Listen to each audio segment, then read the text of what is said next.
Olá, meu nome é Fernanda, muito prazer.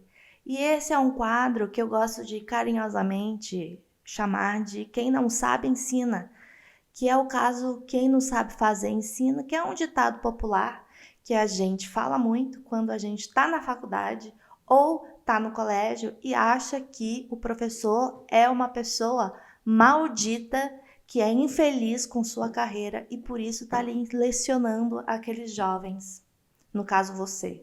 O que depois você vai perceber que não é verdade, porque ser professor você precisa ter o tal da vocação.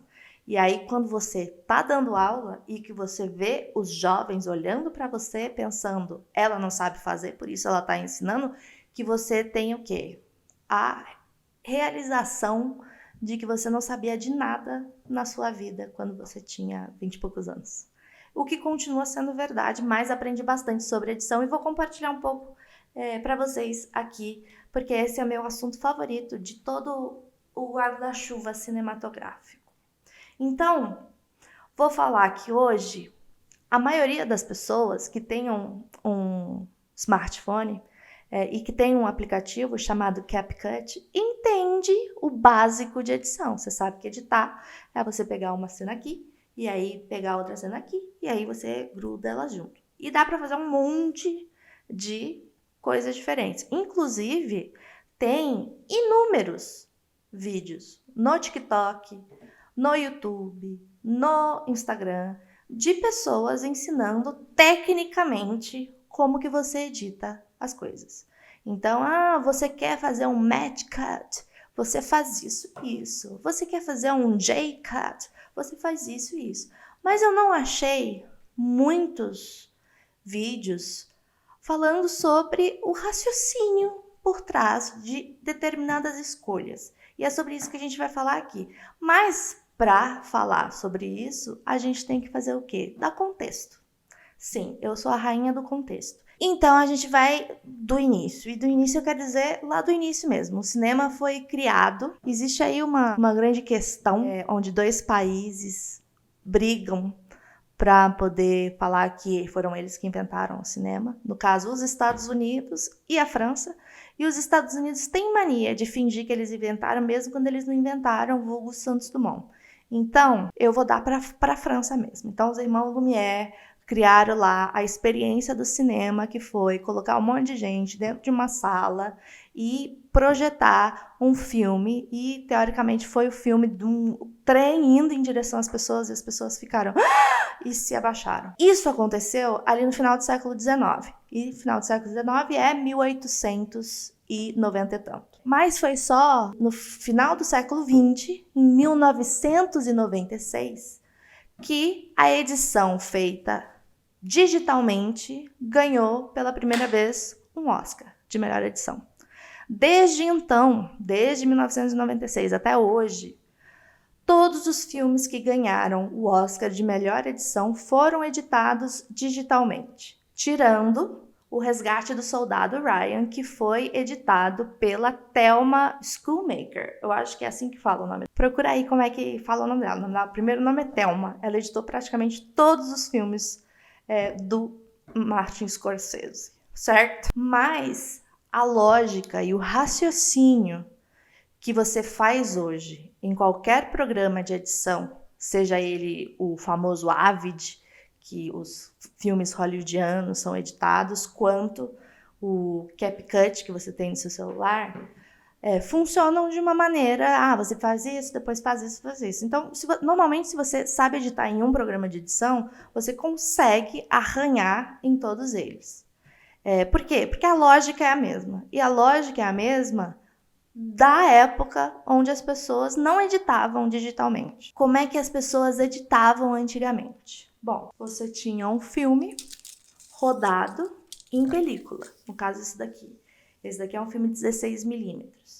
E aí você colocava esse filme num projetorzinho. E aí você via a hora que você queria cortar a cena bruta. Então, aqui eu quero cortar nesse quadro aqui. Aí você vai lá e corta. Aí você acha aonde está a próxima cena que você vai colocar, que pode estar em outro rolo. Aí você vai nesse outro rolo e mede, vê aonde que você quer cortar, e aí você corta também. E aí você junta. Como que você junta? Com uma coisa super especial chamada fita. E aí você junta essas duas cenas. A grande questão é que é muito maior do que isso, né? Eu acho que aqui, vamos ver, temos 1, 2, 3. Aqui então deve ter 3 segundos. Esse tanto de filme aqui são 3 segundos. Então, você fazia as coisas direitinho e não nessa porcaiada que eu fiz aqui. Mas era um trabalho muito artesanal, né? Que você tinha que ser milimetricamente, etc e tal. E um trabalho manual, né? Chato. E o que acontece com todos os trabalhos chatos que existem na modernidade? Eles empurram para quem? Para as mulheres. E as mulheres estavam lá para carregar mais esse peso de fazer o quê? Desenvolver a linguagem cinematográfica que a gente entende até hoje. Por quê? Porque como as mulheres eram a maioria na edição, elas tinham maior oportunidade de testar. O que acontece quando eu coloco um shot, uma cena, um plano aberto e logo depois eu vou para um plano fechado? O que isso traz das pessoas? E como que eu posso fazer disso para ajudar a contar a história de uma maneira melhor? Se você for fazer qualquer faculdade de cinema ou rádio e TV, sempre vão falar sobre um estilo de montagem que descobriram, que é o seguinte, é você entender que se você pega a cena de uma mulher, um close de uma mulher, e aí logo depois você corta para uma cena triste, as pessoas vão entender que aquela mulher estava com uma expressão meio triste, porque você associa, você acha que o que aquela mulher está vendo é aquela cena triste, vulgo, então ela deve estar triste também. Agora, se você pega essa mesma cena dessa mulher e corta para uma cena engraçada, as pessoas vão achar que aquela mulher estava meio sorrindo, estava começando um sorriso. Mesmo a cena da mulher sendo a mesma nas duas situações.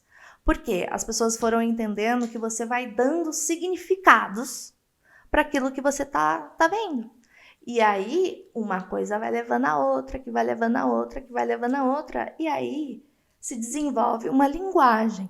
E essa linguagem, vamos combinar, não começou da primeira vez. Porque vamos lembrar que a primeira vez que os irmãos Lumière colocaram umas pessoas dentro de uma sala escura, abriram lá a tela, o projetor e colocaram um filme na tela, dizem que as pessoas morreram de medo e se abaixaram, porque o que elas viram foi um trem vindo em sua direção. E a galera ficou muito, gente, que magia é essa, né? Agora, a gente já andou um bocado. Hoje em dia, eu acho que as pessoas não abaixam mais quando vem um filme. Talvez uma pessoa que nunca tenha tido essa experiência do cinema tenha essa reação. Mas as pessoas que já viram, que tem televisão, que vê vídeo na internet, não vai ter uma grande reação quando ela vê algum filme na televisão. Agora, coloca aí um óculos 3D pela primeira vez na pessoa. Hoje em dia, eu acho que essa é a reação que a galera, quando coloca o óculos de realidade aumentada, né? Porque você tá imerso num ambiente. É engraçadíssimo ver pessoas com aquele capacete desviando de coisas que elas sabem que não vão atingir ela, mas você tá ali abaixando porque parece que tá vindo na sua direção. E o que eu quero dizer com tudo isso? Eu quero dizer que a linguagem cinematográfica, assim como qualquer linguagem, está em constante evolução. Então, o estilo de montagem que era produzido pela União Soviética, hoje, muito provavelmente, assim, eu posso dizer com quase toda certeza, se você coloca um filme desse, que era super cheio de significado, na frente de uma pessoa que se acostumou a ver vídeo de TikTok, essa pessoa vai achar aquele filme chato pra... Porque é isso, a linguagem cinematográfica também atua entendendo como que as pessoas estão consumindo esse audiovisual hoje em dia. Hoje é muito mais frequente o uso de multitela. E aí tem também uma necessidade, que eu tô vendo muito, principalmente nos filmes de ação, de aventura, de enfiar uma coisa de ação atrás da outra, atrás da outra, atrás da outra, atrás da outra, que é o quê? Para tentar manter o público assistindo. Porque senão o público pega o celular e sai completamente dali da experiência. Porque tá demorando muito para acontecer as coisas. Porque se tivesse no meu feed, eu já tinha rolado para cima. Então, o que significa? Significa que o jeito que as coisas acontecem hoje é pior do que acontecia antigamente? Não. Isso simplesmente significa que, muito provavelmente, o jeito que eu consumo o meu audiovisual é diferente do jeito que você consome seu audiovisual. E as coisas estão mudando. Então, pode ser que daqui a 100 anos as pessoas olhem para o jeito que a gente consome o TikTok, o Instagram e já consideram aquilo como é isso. Essa é a realidade. São filmes na vertical e curtos, porque quanto mais curtos, mais a gente consegue captar de mensagem, porque a gente não sabe, né? A gente não sabe o que vai acontecer com esse negócio chamado celular e com essa coisa chamada déficit de atenção que está acontecendo. O que isso significa? Isso significa que a linguagem cinematográfica, assim como a linguagem num todo, qualquer linguagem no caso, está sempre em constante evolução. Muito provavelmente, se você coloca uma pessoa que não tem o consumo em rede social, que não sabe ver um vídeo, que não está acostumada a ver um vídeo de TikTok, não está acostumado a ver um vídeo em multitela, ela vai ver algumas produções hoje e vai falar, gente, eu não entendi nada. Tava tudo muito rápido. Ao mesmo tempo que tem uma geração gigante de heavy users das redes sociais que vão assistir vários filmes e pensam, chato, demora pra caramba para as coisas acontecerem. Isso que provavelmente eles nunca viram um filme da Nouvelle Vague francesa, porque esses demoram. Desde a minha época de faculdade, antes do advento das redes sociais, eu já sabia que era chato. Eu usava Orkut e eu falava, não entendo filme francês. E o que eu quero dizer com isso? Que hoje a gente sabe um monte de coisa sobre cinema e a gente teoriza muito. Isso aqui que eu tô fazendo. A gente teoriza muito sobre o que fazer e como fazer no cinema. Mas uma coisa que a gente pode testar, trocar, testar de novo e ver qual é a melhor forma de você contar essa história é com a edição. E com a edição, você pode contar a história da melhor maneira possível ou da pior maneira possível. Porque existem algumas histórias que combinam mais com uma edição mais cadenciada, uma edição onde você vai observar muito mais, onde alguns planos não estão ali para poder avançar com uma narrativa, são cenas inteiras que são só para você sentir o que o personagem está sentindo. Eu acho que um filme que conversa muito com esse tipo de história que eu estou falando é o Nomadland, que foi o filme que ganhou o Oscar de melhor filme, acho que há 2 anos atrás. É um filme moderno que ganhou um Oscar outro dia e que tem uma edição cadenciada, uma edição que funciona para contar a história de uma pessoa nômade que passa boa parte da sua vida contemplando a natureza. Agora, se você vai contar a história de uma gangue de ladrões que gostam de carros muito rápidos, você vai ter uma edição completamente esquizofrênica, porque é isso. A galera gosta de cena de ação com carros correndo muito rápido. E você, como editor, vai chegar isso na tua mesa e se você decidir, que tal a gente fazer um plano aberto contemplativo com um carrinho desse tamanho indo desse lado da tela, cruzando devagarzinho, como se fosse uma formiguinha até aqui. Um take que vai durar aí uns 5 minutos. O que vocês acham? Eu acho que não vai funcionar, porque você não vai conseguir contar essa história de pessoas que usam carros muito rápidos, né? É isso. Essa é a primeira aula. Eu juro que eu vou tentar ser o menos prolixa possível.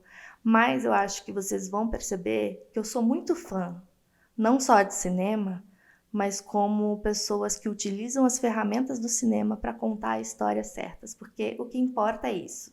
Como que você vai avançar essa história da melhor maneira possível. Não só enquanto editor, mas eu acho que todo mundo tem que pensar nesse rolê, que é o roteirista, que é o diretor, que é tudo. E a gente vai falar sobre tudo isso, mas eu quero começar com a edição, que eu acho que é a área que eu tenho mais experiência, porque trabalhei com isso bastante tempo e ainda trabalho.